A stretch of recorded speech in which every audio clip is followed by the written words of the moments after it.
होसपेट तालुका जत जिल्हा सांगली येथील कुमारी सिया अभिमन्यू जाधव याची नवोदय विद्यालयासाठी निवड आमदार गोपीचंद पडळकर यांनी केला जत येथे सत्कार।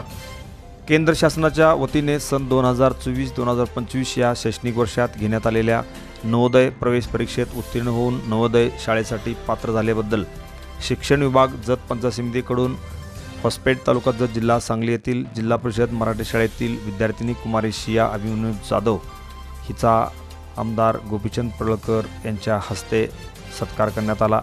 यावेळी विस्तार अधिकारी अन्सर शेख, केंद्र प्रमुख नामदेव भोसले, त्यांचे वडील संभाजी सिद्धराम जाधव, विविध संघटनाचे पदाधिकारी व मान्यवरच्या हस्ते ट्रॉफी व प्रशस्तीपत्रक देऊन सत्कार करण्यात आला। यावेळी शाळेचे मुख्याध्यापक मान्य कुंडीबा मानेसर, शिक्षक प्रल्हाद हुवाळे, अर्जुन जाधव, दयानंद सिंग राजपूत, प्रकाश माळी, पांडुरंग चव्हाण, कसबे मॅडम, पिता अभिमन्यू सिद्धराम जाधव यांच्या अथक परिश्रम व मार्गदर्शनाने यशाचे शिखर गाठले असल्याने शाळा व गावामध्ये तिचे सर्वत्र कौतुक होत आहे। येणाऱ्या पिढीसाठी ही निवड प्रेरणादायी ठरत आहे।